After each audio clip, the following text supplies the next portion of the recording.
Jadi kalau ada tuan-tuan dan puan-puan menanggapi di kalangan atas, di level menteri, di level DPR gitu ya, pakai sedikit roso. Jangan hanya menuding mereka tidak merah putih, lalu bertutur, yang kabur aja selamanya lah. Aduh, kalian tuh pakai uang rakyat. Ya, apalagi kalau di DPR itu, kalian itu ada yang 7 periode, lebih dari setengah umur di DPR. Apa yang kalian lakukan untuk rakyat? Ya, jadi please deh, melihat itu dengan kebijakan. Pakai ini, berkomunikasi dengan publik itu, saya katakan sekali lagi, ruh dasarnya, hati nurani, akal dan budi. Ya, kalau nggak mau bersentuhan dengan publik, ya nggak usah jadi pejabat publik gitu. Berbuatlah untuk anak Gergir yang lebih baik.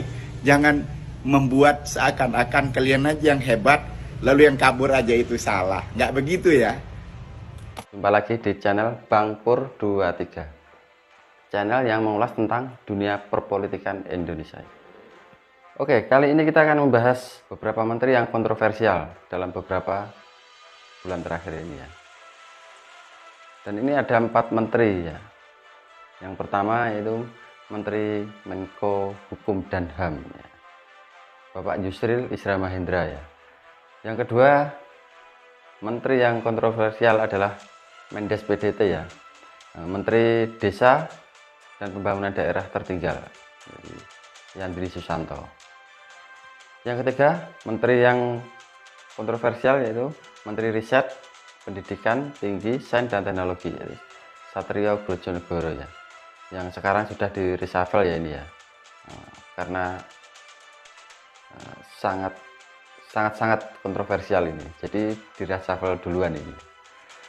Yang keempat yaitu Menteri SDM ya, mungkin teman-teman masih ingat ya, Bapak Bahlil ya, yang membuat masyarakat itu susah karena gas LPG itu ya. Jadi di pemerintahannya Pak Prabowo ini sebenarnya bukan salah Pak Prabowo sih ya, ini adalah menteri-menterinya. Jadi kalau menteri-menterinya itu bisa bekerja ya, pasti Pak Prabowo itu juga akan maju ya. Jadi apa yang disampaikan Pak Prabowo itu kan pasti ya berdasarkan menteri-menterinya.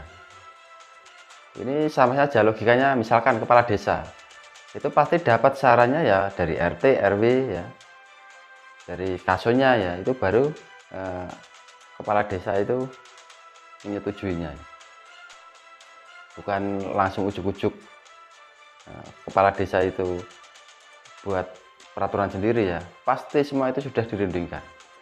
Jadi adanya demo yang besar-besaran, masalah anggaran ya, masalah yang lainnya itu nggak luput dari menteri-menterinya ya, dan juga DPR ya. Jadi tidak luput dari menteri-menteri dan DPR ya, orang-orang di sekitar presiden. Oke, kita simak apa sih ya dari 4 menteri itu yang menjadikan mereka kontroversi ya.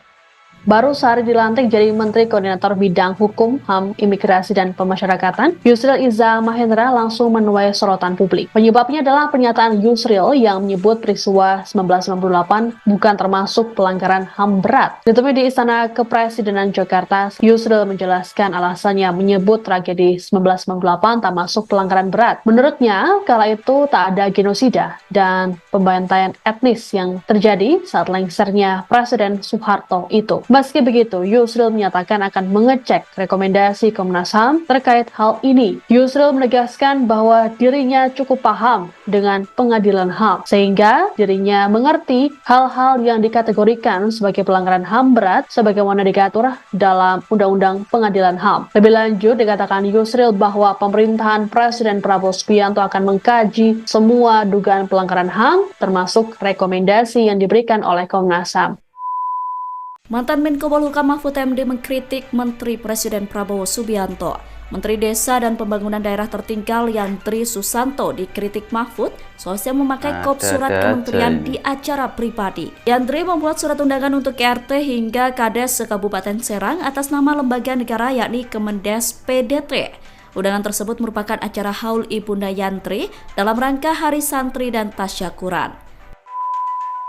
Sosok Satrio kembali menjadi sorotan ketika pada rapat di DPR iya. 12 Februari lalu menyatakan Pak Satrio biaya yang kuliah sudah berpotensi direshuffle kemarin naik ya, ini. imbas efisiensi anggaran. Kali ini yang marah bukan hanya pegawai Kemendikti, tapi juga mahasiswa di seluruh Indonesia. Unjuk rasa bertajuk Indonesia Gelap dilakukan di berbagai daerah dengan salah satu tuntutan utamanya adalah menolak kenaikan biaya kuliah dan mencopot menteri yang tidak becus. 3 hari setelah Satrio rapat di DPR pada 15 Februari, Menteri Keuangan mewanti-wanti agar tidak ada kenaikan biaya kuliah meski ada pemangkasan anggaran. Bapak ya? Logika berjalan dong, Pak. Iya. Pak Bahlil ini yang bikin susah rakyat. Kan berjalan, Pak. Tren kabur aja dulu, kami yang pindah ke luar negeri malah diragukan nasionalismenya. Dan setelah masuk, dibalik keputusan kami untuk bekerja di luar negeri, Pak, itu ada Betul keluarga sekali. yang harus dinaikkan derajatnya, ada istri yang sedang hamil yang harus dinafkahi setiap harinya, ada juga anak yang harus dipastikan biaya pendidikannya dan juga kesehatannya Betul. terjamin. Semua itu kita lakukan supaya keluarga kita di Indonesia itu sejahtera. Karena apa ya? Karena Bapak tidak bisa menjamin kesejahteraan keluarga kami di Indonesia. Bisa-bisanya diragukan nasionalismenya. Hei Pak, coba Bapak pergi ke tempat teman Bapak yang kerja di APBN. Silahkan buat di spill penyumbang devisa negara terbesar kedua itu dari siapa Pak? Nomor 1 dari migas, saya tahu Pak. Nomor 2 itu dari siapa? Dari saya bukan, dari teman-teman kami yang kerja di luar negeri bukan, tapi dari siapa Pak? Coba dilihat Pak. Dan kami itu sudah menyumbang devisa negara berapa ratus triliun untuk negara setiap tahunnya. Kayak gitu masih dibilang nggak nasionalisme. Kalau maksud Bapak itu Marah nasionalisme ini ya, harus imigran berada ini. di Indonesia, bekerja di Indonesia. Oke, saya terima tantangan Bapak. Ini kalau misalnya videonya sudah saya upload, saya baru aja sodang ke atasan, baru aja konsultasi ke atasan Jepang. Saya mau minta pulang ke Indonesia supaya nasionalisme saya dihargain. Saya bakalan beli tiket, saya bakalan beli pulang, dan saya akan berkontribusi untuk bangsa. Tapi saya mau lihat juga pejabat-pejabat seperti Bapak ini, apakah bisa menunjukkan nasionalismenya kepada kami. Nah ini ya, ini gara-gara Pak Bahlil itu menyangkut nasionalisme ya. Jadi para imigran ini akhirnya marah ya, dan sampai membuat video seperti ini. Dan yang membuat masyarakat susah, paling susah itu ya masalah gas LPG. Sampai sekarang pun belum stabil ya beredar di masyarakat ya. Di warung-warung itu juga masih susah ya. Kebijakan-kebijakan Pak Bahlil ini ya, itu tidak masuk akal. Jadi itu ya, 4 menteri yang kontroversial dalam pemerintahan Prabowo Gibran beberapa bulan ini. Dan 1 yang sudah di-reshuffle yaitu Pak Satrio ya, kemarin sudah di-reshuffle.